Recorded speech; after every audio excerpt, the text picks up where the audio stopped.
Comme Jésus parlait encore à la foule, voici que sa mère et ses frères se tenaient au dehors, cherchant à lui parler.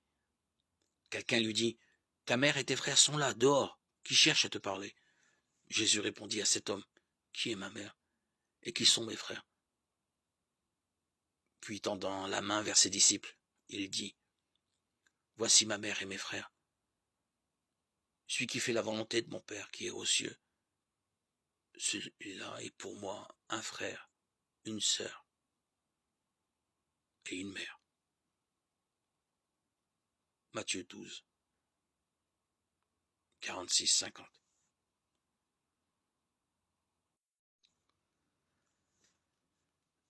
Quelques-uns des scribes et des pharisiens lui adressèrent la parole.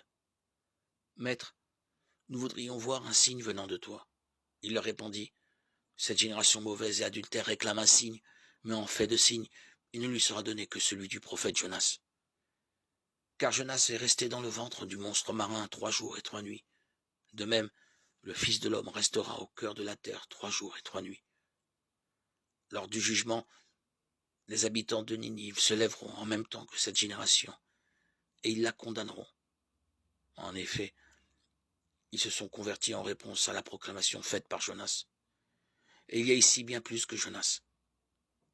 Lors du jugement, la reine de Saba se dressera en même temps que cette génération. Elle la condamnera. En effet, elle est venue de l'extrémité du monde pour écouter la sagesse de Salomon. Et il y a ici bien plus que Salomon.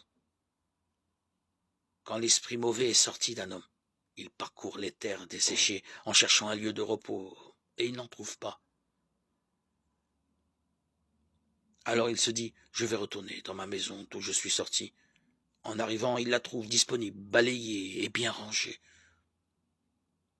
Alors il s'en va. Il prend avec lui 7 autres esprits encore plus mauvais que lui. Il y entre et s'y installe. Ainsi, l'état de cet homme est pire à la fin qu'au début. Voilà ce qui arrivera à cette génération mauvaise. Matthieu 12, 38, 45. Aussitôt après la détresse de ces jours-là, le soleil s'obscurcira et la lune perdra son éclat. Les étoiles tomberont du ciel et les puissances célestes seront ébranlées. Alors paraîtra dans le ciel le signe du Fils de l'homme. Alors toutes les tribus de la terre se frapperont la poitrine et verront le Fils de l'homme venir sur les nuées du ciel, avec grande puissance et grande gloire. Il enverra ses anges au signal retentissant de la trompette. Ils rassembleront ses élus des 4 coins du monde, d'une extrémité des cieux jusqu'à l'autre. Que la comparaison du figuier vous instruise. Dès que ses branches deviennent tendres et que sortent ses feuilles, vous savez que l'été est proche. De même, vous aussi, lorsque vous verrez tout cela, sachez que le Fils de l'homme est proche, à votre porte. Amen. Je vous le dis, cette génération ne passera pas avant que tout cela n'arrive. Le ciel et la terre passeront, mes paroles ne passeront jamais.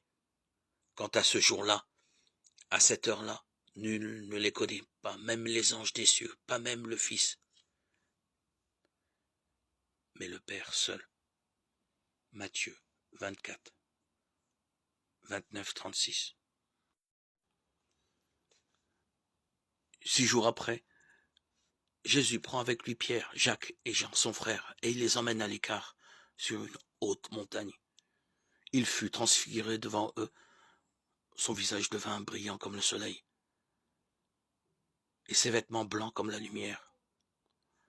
Voici que leur apparurent Moïse et Élie, qui s'entretenaient avec lui. Pierre alors prit la parole et dit à Jésus, « Seigneur, il est heureux que nous soyons ici. Si tu le veux, je vais dresser ici 3 tentes, une pour toi, une pour Moïse et une pour Élie. » Il parlait encore lorsqu'une nuée lumineuse les couvrit de son ombre. Et de la nuée, une voix disait, « Celui-ci est mon fils bien-aimé, en qui j'ai mis tout mon amour, écoutez-le. » Entendant cela, les disciples tombèrent la face contre terre et furent saisis d'une grande frayeur. Jésus s'approcha, les toucha et leur dit, « Relevez-vous et n'ayez pas peur. » Levant les yeux, ils ne virent plus que lui, Jésus, seul. En descendant de la montagne, Jésus leur donna cet ordre. Ne parlez de cette vision à personne avant que le Fils de l'homme soit ressuscité d'entre les morts. Matthieu 17, 1, 9.